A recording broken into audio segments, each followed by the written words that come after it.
கீழடி அகழாய்வு தொடர்பாக ஒன்றிய அரசு விளக்கம் அளித்திருக்கிறது. அண்மை செய்தியாக பார்த்து வருகிறோம். இது பற்றிய பார்வையை பகிர்ந்து கொள்வதற்காக நம்மோடு இணைப்பில் இணைந்திருக்கிறார் எம்பி சு வெங்கடேசன். சார் வணக்கம். வணக்கம்ங்க. கீழடி அகழாய்வு அறிக்கையை திருப்பி அனுப்பியதாக வெளியான தகவலுக்கு ஒன்றிய அரசுடைய கலாச்சாரத்துறை அமைச்சகம் மறுப்பு தெரிவித்துள்ளது. இதை நீங்க எப்படி பாக்குறீங்க?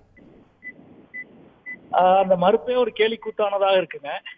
அதாவது நாங்க திருப்பி அனுப்பல, அவர்கிட்ட விளக்கம் கேட்டிருக்கிறோம் அப்படின்னு திருத்த வெட்டிங் பண்றதுக்காக அவர்கிட்ட விளக்கம் கேட்டிருக்கிறோம் என்று சொல்றாங்க. அவர் தான் ஏற்கனவே பதில் கொடுத்துட்டாரு. நான் இதை திருத்த முடியாது என்று அவர் பதில் கொடுத்துட்டாரு. கொடுத்த பிறகு அப்புறம் திருப்பி அதுவே நாங்க விளக்கம் கேட்டிருக்கோம் என்று இவங்க சொல்லுவது ரொம்ப கேலிக்கூத்தானதா இருக்கு. அதாவது அகழாய்வுத்துறை தான் நடத்திய அகழாய்வினுடைய அறிக்கையின் மீது இவ்வளவு மோசமாக ஒரு வஞ்சகத்தை தீர்ப்பது இந்திய வரலாற்றிலே கிடையாது. நான் இதுக்கு இன்னொரு உதாரணமே சொல்லுவேன். 2004 ஆண்டு ஆதிச்சநல்லூரிலே நடைபெற்ற சத்தியமூர்த்தி நடத்திய அகழாய்வு 2018 வரைக்கும் அவர் அகழாய்வு அறிக்கையே எழுதல. அப்புறம் நீதிமன்றத்துக்கு தலையிட்டு சத்யபாமா என்பவர் அந்த அகழாய்வு அறிக்கையை 2019 ஆண்டு எழுதி சமர்ப்பிக்கிறாரு. சமர்ப்பிச்ச உடனே வெளியிட்டாங்க. ஒரு வெட்டிங் கூட போகல, உடனே வெளியிட்டாங்க. நீதிமன்றம் கேட்ட உடனே ஒரு வேலையை அவங்க செய்யறாங்க. ஆனா கீழடியை பொறுத்தவரை இவங்களுடைய பிரச்சனை என்பது தொடர்ந்து கீழடியினுடைய இந்த முடிவு, குறிப்பாக அமர்நாத் ராமகிருஷ்ணனுடைய அந்த முதல் 2 கட்டங்கள் நடத்திய அகழாய்வினுடைய முடிவு என்பது மிக மிக முக்கியமானது. நான் முதலே குறிப்பிட்டதை போல இந்திய வரலாற்றினுடைய முதல் நகர நாகரிகம் ஹரப்பா மொஹஞ்சதாரோ. அதற்கு பிறகு 2வது நகர நாகரிகம் என்பது கங்கை சமவெளியிலே உருவான அந்த 18 குழுக்களாக உருவான மகத பேரரசு என்பதுதான் இதுவரைக்கும் இருக்கிற வரலாறு. கங்கை சமவெளியில் 2வது நகர நாகரிகம் உருவான காலத்தில் ஏறக்குறைய அதற்கு முன்பே கீழடியிலே, மதுரையிலே, தென் தமிழ்நாட்டிலே, தென்னிந்தியாவிலே ஒரு நகர நாகரிகம் உருவாகிவிட்டது என்ற இந்த உண்மையை இவர்களால் ஏற்க முடியவில்லை.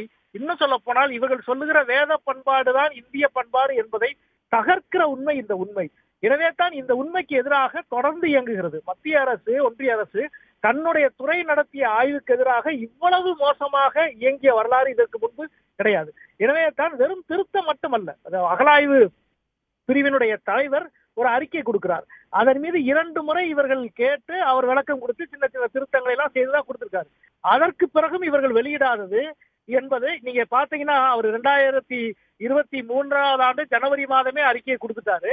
ஏறக்குறைய 23 இறுதியில நாங்க நாடாளுமன்றத்துல அமைச்சரை பார்க்கிறோம், நாங்க உடனே வெளியிட்டுருவோம்னு சொல்றாரு. அதற்கு பிறகு கேள்வி பதில் நாடாளுமன்றத்தில் கேட்கப்படுது. அதுல உறுதிமொழி கொடுக்கப்படுது அரசாங்கத்தால். இந்த பின்னணியில் தான் ஊட்டியிலே 27, 28ஆம் தேதி நாடாளுமன்றத்தினுடைய உறுதிமொழி குழு கூட்டம் நடக்கிறது.